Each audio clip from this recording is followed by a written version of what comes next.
வணக்கம் நேயர்களே, ஸ்ரீ குபேரன் டிவி நேயர்கள் லட்சுமணன் அன்பு வணக்கங்கள். இப்போ நம்ம பார்க்க போகிறது வார ராசி பலன் 12ஆம் தேதியிலேருந்து 18ஆம் தேதி வரை எப்படி இருக்க போகுது. ஸோ எப்போதும் சொல்கிறது தான். ஸோ எப்போதுமே ராசிக்கு பார்ப்பதை விட உங்களது லக்னம், உங்களது ஜாதகத்தில் லான்னு போட்டிருக்கும். ஸோ லக்னத்திற்கு வந்து நீங்கள் பார்க்கும்போது ரொம்ப பர்ஃபெக்டாக இருக்கும். உதாரணத்திற்கு விருச்சிக ராசி மகர லக்னம்னா மகர ராசிக்கான பலன்களை நீங்கள் பார்க்கும்போது அது பர்ஃபெக்டாக இருக்கும். ஸோ உங்களுடைய தசா புத்தி அந்தரங்களை நோட் பண்ணிக்கிங்க என்ன நடக்குது. ஸோ அதையும் மிங்கிள் பண்ணி பார்க்கும்போது ரொம்ப பர்ஃபெக்டாக இருந்தது தான் உண்மையான விஷயம். இந்த வீடியோட எண்டில் வந்து டிப் ஆஃப் த வீக் இருக்குது, பார்க்க மறக்காதீங்க. கன்னிராசி. ஸோ கன்னிராசிக்கு வந்து எப்படி இருக்கும் அப்படின்னு பார்ப்போம். ஸோ கன்னிராசிக்கு வந்து உங்களது ராசியாதிபதி புதன் வந்து 9ல் இருக்கிறது நல்ல விஷயங்கள், நல்ல ஏற்றங்களை கொடுப்பதற்கான வாய்ப்பும் நல்ல ஒரு மாற்றங்கள் எல்லாமே இருக்கும். ஸோ அதில் வந்து பார்த்திங்கன்னா 10ஆம் தேதி 9ல் இருக்கும்போது எவ்வளோ இன்வெஸ்ட் பண்ணாலும் ஸோ அது வந்து தொழில் வந்து லாபம் வந்தாலும் திருப்பி ரீஇன்வெஸ்ட் பண்ணுற மாதிரியான விஷயம் கொஞ்சம் அலைச்சல் இருப்பதற்கான நிறைய இருக்குது. ஸோ அதுதான் விஷயம். மற்றபடி 2ஆம் அதிபதி, ஸோ 2ஆம் அதிபதியான சுக்கிரன், 2ஆம் அதிபதி சுக்கிரன் வந்து 11ல் நல்ல லாபம் நல்ல ஏற்றங்களையும் கண்டிப்பாக கொடுத்துருக்கும். அது மட்டும் இல்லாமல் 9ஆம் அதிபதி 11ல் இருக்கும்போது அப்பா சார்ந்த சொத்துக்கள் சம்பந்தமான விஷயங்கள், அப்பா சார்ந்த விஷயங்கள் நல்ல லாபங்கள் கிடைப்பதற்கான வாய்ப்புலாம் ரொம்ப நல்லா இருக்குது. யாருக்கெல்லாம் வந்து கன்னி லக்னமாக இருந்து சுக்கிர திசை புத்தி அந்தரம் நடக்குதோ அவங்களுக்கு ஒரு நல்ல லாபங்கள் கிடைப்பதற்கான வாய்ப்புலாம் ரொம்ப சிறப்பாக இருக்குது. 3 மற்றும் 8ஆம் அதிபதியான செவ்வாய், ஸோ 3 8ஆம் அதிபதியான செவ்வாய் வந்து பார்த்திங்கன்னா 11 விபரீத ராஜயோகம்னு சொல்லுவோம். ஸோ யாருக்காச்சும் வந்து சின்னதாக ஒரு லாட்டரி டிக்கெட் இந்த மாதிரி விஷயங்களை வாங்கலாம். யாருக்கெல்லாம் வந்து கன்னி லக்னமாக இருந்து செவ்வாய் திசை புத்தி அந்தரம் நடக்குதோ அவங்க ஒரு சின்ன லாட்டரி டிக்கெட் வாங்கிக்கோங்க. ஒரு சின்னதாக கண்டிப்பாக வந்து நல்ல ஒரு பரிசு, பெரிய பரிசு கிடைப்பதற்கான வாய்ப்புகள் உண்டு. நல்லா புரிஞ்சு வாய்ப்புகள் உண்டு. ஓகேங்களா? ஸோ ஒரு வாய்ப்பு இருக்குது. ஸோ அதனால் வந்து ட்ரை பண்ணலாங்கிறது தான் உண்மையான விஷயம். இது வந்து ஏன்னா வந்து 8-11ங்கிறது வந்து விபரீத ராஜபதியை குறிப்பிட்றதுனால அதனால் கண்டிப்பாக இருக்கும். இருந்தாலும் நண்பர்கள் விஷயங்கள் ரொம்ப கவனமாக இருக்கணும். ஏன்னா 8-11 போது நண்பர்கள் எங்கேனாச்சும் பார்ட்டி எடுத்தாங்கன்னா போயிட்டு அதில் போய் மாட்டிக்கக்கூடாது. ஸோ அதனால் சின்ன அவமானங்கள் வருவதற்கான வாய்ப்பு இருக்கனால கொஞ்சம் பார்த்து நடந்துக்க வேண்டியது காலகட்டம் தான். ஸோ கொஞ்சம் பார்த்து நடந்துக்குங்க. ஏன்னா வந்து செவ்வாய் வந்து அங்கே இருக்கும்போது அந்த மாதிரி விஷயங்களை கண்டிப்பாக கொடுத்துரும். ஸோ அதனால் பார்த்துக்கோங்க. 3 மற்றும் 8ஆம் அதிபதி என்பது டென்ஷன், ஸ்ட்ரெஸ்லாம் மூத்த சகோதரால் ஏற்படுவதற்கான வாய்ப்புகளும் ரொம்ப கவனமாக இருக்கணும். 4ஆம் அதிபதி, ஸோ 4ஆம் அதிபதி எனக்கு குரு வந்து பார்த்திங்கன்னா 8ல் இருக்கும்போது தாயார் சார்ந்த விஷயங்களும் ரொம்ப கவனம். ஏன்னா 8ல் உள்ள கிரகம் வந்து என்றைக்குமே வந்து ஒரு ஸ்ட்ரெஸ் டென்ஷனை உருவாக்கும்ன்றதுனால கொஞ்சம் பார்த்து நடந்துக்கணும். இதுவரை வந்து பார்த்திங்கன்னா 12ஆம் தேதி வரை நிறைய டென்ஷன் ஸ்ட்ரெஸ் வந்து பார்த்துருப்பீங்க. இது 4 7ஆம் அதிபதி 8ல் இருக்கும்போது தாயார் சார்ந்த விஷயம் சரி, மனைவி சார்ந்த விஷயம் நிறைய ஒரு கன்ஃபியூஷன்ஸ் டென்ஷன்ஸ்லாம் வரும். ஏன்னா வந்து அது 8ஆம் இடம்ங்கிறது நம்ம அதீதமான ஒரு எதிர்பார்ப்பில் ஏற்படுத்தி அதனால் வந்து ஒரு சின்ன ஒரு டென்ஷனை உருவாக்குற மாதிரி கொஞ்சம் கவனமாக இருந்துக்கணும். 5ஆம் அதிபதியான சனி வந்து 6ல் இருக்கும்போது வேலையில் இருப்பவர்களுக்கு வந்து நிறைய வேலைகள் பலு அதிகமாக இருக்கும். ஸோ நிறைய ஸ்ட்ரெஸ்ஸு டென்ஷன் வேலை பலுக்கெல்லாம் அதிகமாக இருக்கிறதுனால கொஞ்சம் வந்து நம்ம டென்ஷனாக வேலை பார்க்குற மாதிரி விஷயங்கள் நிறைய இருக்கும். 6ஆம் அதிபதி, ஸோ 6ஆம் அதிபதியான சனி வந்து நல்ல ஒரு வெற்றியை கொடுப்பதற்கான வாய்ப்புலாம் நல்லா இருக்குது. ஸோ தொழில் வந்து நல்ல ஏற்றங்கள், நல்ல மாற்றங்கள், தொழில் சம்பந்தமான விஷயங்கள் கடன்கள் கேட்டதுன்னா கிடைப்பதற்கான வாய்ப்புலாம் ரொம்ப சிறப்பாக இருக்குது. மற்றபடி 7ஆம் அதிபதி வந்து 8ல் இருக்கும்போது கணவன் மனைவி உறவு, பார்ட்னர்ஷிப் சம்பந்தமான விஷயங்களில் கண்டிப்பாக கவனமாக இருக்கணும். ஸோ அதில் வந்து ஏதாச்சும் டென்ஷன்ஸ் வரதுக்கான வாய்ப்புகளும் ரொம்ப கவனமாக இருக்கின்ற ஒரு காலகட்டம் தான். 8ல் நிறைய கிரகங்கள், ஸோ 8ஆம் அதிபதி 11 விபரீத ராஜகம்னு சொன்னாலும் 8ல் வந்து குரு திசை புத்தி அந்தரம் நடக்கிறவங்க, ராகு திசை புத்தி அந்தரம் நடக்கிறவங்க ரொம்ப கவனமாக இருக்கணும். ஸோ கன்னி லக்னமாக இருந்து குரு திசை புத்தி அந்தரம் நடக்கிறோம், ராகு திசை புத்தி அந்தரம் நடக்கிறோம் ரொம்ப கவனமாக இருக்கக்கூடிய ஒரு காலகட்டம். ஸோ ஏன்னா வந்து ஒரு விபரீதமாக அதிகமாக சம்பாதிக்கணும் அப்படிங்கிற எண்ணங்களில் ஏன்னா கடனுடனே வாங்கி போட்டு மாட்டிக்கிறதுக்கான வாய்ப்புகளும் ரொம்ப கவனமாக இருக்க வேண்டிய ஒரு காலகட்டம் தான். மற்றபடி வந்து 10ஆம் அதிபதி வந்து உங்களுக்கு வந்து 9ல் இருக்கும்போது தொழில் சம்மந்தமான விஷயங்கள், வேலை சம்மந்தமான விஷயங்கள், ட்ராவல் அதிகமாக இருக்கும். ஸோ அதனால் வந்து ரொம்ப ஒரு ஸ்ட்ரெஸ்ஸு டென்ஷன் இந்த மாதிரி விஷயங்கள்லாம் நிறைய இருக்கிறனால கொஞ்சம் பார்த்து நடந்துக்கணும்.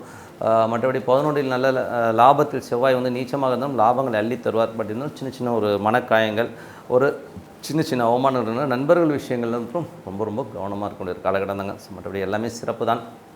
என்னை பொறுத்தவரை வந்து 12ஆம் அதிபதி வந்து 10ல் இருக்கும்போது தொழில் சார்ந்த விஷயங்களில் வந்து கொஞ்சம் செலவு பண்ணுற மாதிரியான விஷயங்கள் நிறைய இருக்கும். அதுவும் யாருக்கு இருக்கும்னா கன்னி லக்னமாக இருந்து சூரிய திசை புத்தி அந்த மாதிரி விஷயங்கள் நடப்பதற்கான கொஞ்சம் கவனமாக இருக்கணும். அப்படி எல்லாமே சிறப்பாக இருக்கணும்னா ஒரு பிரார்த்தனை, இறைவனும் பிரார்த்தனைன்றது ரொம்ப முக்கியங்க. ஸோ 3 வேளை சாப்பாடு, ஒரு வேளை தூக்கம் ரொம்ப முக்கியன்ற மாதிரி மனதார வந்து பிரார்த்தனை பண்ணும்போது சிறப்பான பலன்கள்லாம் கண்டிப்பாக இருக்கும்னு சொல்லிட்டு, ஸோ டிப் ஆஃப் த வீக்கில் வந்து இந்த வாட்டி வந்து நம்ம பார்க்க போகிற சப்ஜெக்ட் வந்து ராகு கேது. ஸோ என்றைக்குமே வந்து இந்த ராகு கேதுங்கிற நிழல் கிரகங்கள், ஸோ இது எப்படி நம்ம ஜாதகத்தை எப்படி எஃபெக்ட் பண்ணுதுங்கிறது தான் நான் இப்போ சொல்ல போகிறேன். ஸோ இது வந்து ஜென்ரலாக எல்லாருமே தெரிஞ்சுக்கலாம். ஸோ இது வந்து உதாரணத்துக்கு வந்து எல்லாருக்குமே உங்களுடைய ஜாதகங்கள் நல்லா தெரியும். ஸோ அந்த ஜாதகத்தில் பார்த்தீங்கன்னா பிளானட் வந்து நிறைய இருக்கும். ஸோ நிறைய பிளானட் வந்து பார்த்திங்கன்னா அங்கங்கே ஒவ்வொரு இடத்துல இருக்கும். என்றைக்குமே இந்த ராகு கேதுகள் உங்கள் ஜனனகால ஜாதகத்தில் உங்கள் பிளானட் மேலே அது போதுன்னு வைக்கலேன், அந்த ராகு வந்து கோச்சாரத்தில் போகும்போது அப்போ வந்து உங்களுக்கு அது ஒரு எஃபெக்ட் கண்டிப்பாக கொடுக்குங்க. ஸோ உதாரணம் சொல்ல போனால் இது எப்படியெல்லாம் நடக்கும் அப்படிங்கிறது தான் சொல்ல போகிறோம். ஸோ எப்படி வந்து உதாரணம் சொல்ல போனால் இப்போ வந்து ராகு வந்து மேஷத்தில் இருக்குது. ஸோ மேஷத்தில் இருக்கிற அந்த ராகு வந்து என்ன மாதிரி விஷயங்களை பண்ணும்? இப்போ உதாரணத்துக்கு வந்து ஒருத்தருக்கு வந்து சூரியன் உச்சம், ஓகேங்களா, சூரியன் வந்து மேஷத்தில் உச்சமாக இருக்குது அப்படிங்கிற வச்சுக்கோமே. ஸோ அங்கே வந்து இந்த ராகு வந்து இப்போ பிரயாணிக்கும் போது அந்த டிகிரியில் வந்து இவருக்கும் வந்து இப்போ ஒரு 7 டிகிரி 10 டிகிரியோ 12 டிகிரியில் இருக்கணும். அப்போது வந்து இது பிரயாணம் பண்ணும்போது என்ன மாதிரி விஷயங்களை பண்ணும்? ஸோ சூரியன் மேலே வந்து இப்போ உதாரணம் சொன்னால் ஒரு மேஷ லக்னக்காரர், சூரியன் 5ஆம் அதிபதி, சூரியன் அந்த லக்னத்திலே வந்து சூரியன் இருக்குன்னு வச்சுக்கோங்க, உச்சமாக இருக்கும்போது எல்லாருமே பெரிய ஒரு வளர்ச்சி, ஆஹா சூப்பராக இருப்பாங்க அப்படி இப்படின்னு சொல்லுவாங்க. ஆனால் கோச்சாரத்தில் ஒரு ராகு வந்து அந்த சூரியன் மேல் பிரயாணிக்கும்போது குழந்தைகள் சம்பந்தமான விஷயங்கள், கவர்மெண்ட் சம்பந்தமான விஷயங்கள், அதிகாரத்துவம், அதாவது முதலாளி சம்பந்தமான விஷயங்கள் ஏதோ ஒரு ரூபத்தில் வந்து நமக்கு ஒரு டார்ச்சரை கண்டிப்பாக கொடுத்துருங்க. ஒரு ராகு கோச்சாரத்தில் ஒரு சூரியன் மேல் பிரயாணிக்கும் போது இந்த மாதிரி விஷயங்களை கண்டிப்பாக, சூரியன் மட்டும் இல்லை, இப்போ சப்போஸ் குரு மேலே வந்து ஒரு ராகு பிரயாணிக்குது, உங்களுக்கு வந்து இப்போ வந்து கோச்சாரத்தில் வந்து குரு அங்கே தான் இருக்குது. இப்போ ஜாதகத்தில் வந்து இப்போ மேஷத்தில் குரு இருக்குன்னு வச்சுமே, அது மேலே வந்து ராகு பிரயாணிக்கிற அந்த காலகட்டம் என்ன இருக்குன்னா, என்றைக்குமே ஒரு ஜனனகால ஜாதகத்தில் ஒரு ஆண் ஜாதகத்துக்கு வந்து குருவை தான் நம்ம மெயினாக எடுத்துப்போம். ஸோ அவங்க மேலே வந்து அதை ட்ராவல் ஆகும்போது கண்டிப்பாக ஒரு பெரிய ஒரு டென்ஷனையும் ஸ்ட்ரெஸ்ஸையும் உருவாக்கும். இது வந்து ஒரு 3 மாதங்களுக்கு இருக்கும். ஸோ இது வந்து கண்டிப்பாக இந்த ஸ்ட்ரெஸ் ஒரு 3 மாதத்துக்கு இருக்கும்.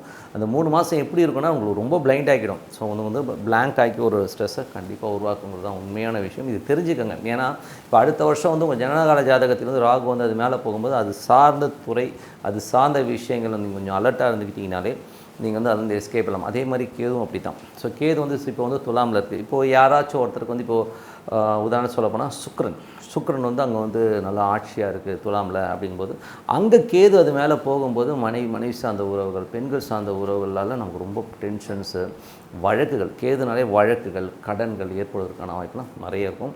ஸோ இந்த டென்ஷன் எவ்வளோ நாள் இருக்கும் அப்படின்னும் போது அது 3லேருந்து ஒரு 4 மாதம் வந்து போட்டு படுத்தி எடுத்துருங்க. ஸோ என்னோடய உதாரணம் சொல்ல போனோம்னா எனது வாழ்க்கையில் நடந்த ஒரு விஷயத்தை சொல்கிறேன். ஸோ நான் வந்து ஆக்சுவலாக வந்து எனக்கு அந்த காலகட்டத்தில் வந்து ஒரு செவ்வாய் திசை ஸ்டார்ட் ஆகிற டைம். ஸோ செவ்வாய் வந்து நல்ல ஒரு பலன்களை கொடுக்கும், ஒரு பெரிய ஒரு வளர்ச்சியை கொடுக்குங்கிற ஒரு எண்ணத்தில் தான் நான் இருந்தேன். அப்படி இருக்கும்போது திடீர்னு பார்த்தீங்கன்னா ஒரு டிசாஸ்டர் மீன்ஸ் என்னோடய வேலையை வந்து திடீர்னு பறிக்கப்பட்டுச்சு. ஸோ இது என்னென்னா வேலை வந்து பறிக்கப்பட்டோன்னே எனக்கு ஒன்றுமே ஓடும், என்னென்னா அது செவ்வாய் திசை ரொம்ப நல்லாயிருக்கும் சூப்பராக இருக்கும்னு பார்த்தா இந்த மாதிரி வேலை போயிடுச்சுன்னு. என்றைக்குமே வந்து எனக்கு வந்து வேலை இல்லைன்னு நான் வீட்டில் உட்காந்ததே கிடையாது. பட் அவ்வளோ வேகமாக ஓடிட்டு இருந்தாலும் தான். பட் அப்படி இருந்தபோது எனக்கு வேலை பறிக்கப்படும் போது எனக்கு வந்து நான் நினச்சேன் இன்னொரு வேலை கிடச்சிருங்கிற தைரியத்தில் நான் பேப்பர் போட்டேன். பட் என்னாச்சுன்னா பேத்தட்டிக்கலி அந்த வேலையை வந்து நமக்கு ஒரு சின்ன இதில் வேறு ஒரு விஷயத்தில் கிடைக்காம போயிடுச்சு. எவ்வளோ பெரிய கொடுமை. இந்த கொடுமையிலேருந்து நான் இப்படி வரப்போகிறேன்னு தெரியல. ஏகப்பட்ட கமிட்மெண்ட்ஸ் இந்த மாதிரி ஸ்ட்ரெஸ் இருக்கும்போது வேலை இல்லைன்னும் போது அந்த ஒரு ஸ்ட்ரெஸ்ஸை உருவாக்குச்சு. அது ஒரு 3 மாதம் இருந்துச்சுங்க. அந்த காலகட்டத்தில் என்னாச்சுன்னா என்னோடய தசாதிபன், இனிமேல் தசா புத்தி அந்தரங்கள் தொடர்பு இருந்தால் தான் இது நிறைய நடக்கும், இல்லைன்னா மைல்டாக தான் பாதிக்கும். ஸோ எனக்கு செவ்வாய் தசை நடக்குது. அந்த டைமில் ஜனனகால ராகு வந்து அந்த செவ்வாய் மேலே போகும்போது அந்த 3 மாதங்கள் நான் வந்து படாத கஷ்டப்பட்டேன். எனக்கு வேலையிலேருந்து கண்டிப்பாக கை வச்சிச்சுங்க. வேலை சம்மந்தமான விஷயங்களில் எனக்கு ரொம்ப இதாகிடுச்சு. இந்த 3-4 மாதங்கள் வந்து பெரிய ஸ்ட்ரெஸ். 4 மாதம் வந்து எனக்கு வருமானம் இல்லை. ஸோ அந்த ஒரு ஸ்ட்ரெஸ்ஸை உருவாக்குங்கிறத வந்து நீங்கள் மைண்டில் வச்சுக்கோங்க. உங்கள் ஜனனகால ஜாதகத்தில் கையில் வச்சுக்கோங்க. கோச்சாரத்தில் ராகு அது மேல் பிரயாணிக்கிற அந்த காலகட்டத்தை வச்சு கொஞ்சம் உஷாராக இருந்துக்குங்கிறது தான் உண்மையான விஷயம். அதே மாதிரி கேதும் அது மாதிரி தான். கேது எப்பப்போலாம் வந்து உங்கள் ஜனனகால ஜாதகத்தில் வந்து எது மேலே பிரயாணிக்கிறது பாருங்கள். கிரகம் இல்லைன்னா ஒன்றுமே எஃபெக்ட் பண்ணாதுங்க. அது கிரகத்து மேலே போகும்போது தான் ராகு கேதுகள் எஃபெக்ட் பண்ணும். ஸோ இதை தெரிஞ்சுக்கோங்க. இதுதான் tip of the week. So மீண்டும் இன்னொரு நிகழ்ச்சியை சந்திப்போம். உங்களிடம் விடைபெறுவது உங்கள் லக்ஷ்மி நாராயணன். ஸ்ரீ குபேரன் டிவியை பார்த்தமைக்கு நன்றிகள். மேலும் இது போன்ற தகவல்களை தெரிந்து கொள்ள ஸ்ரீ குபேரன் டிவியை சப்ஸ்கிரைப் செய்யுங்கள். மறக்காமல் பெல் ஐக்கானை கிளிக் செய்யுங்கள்.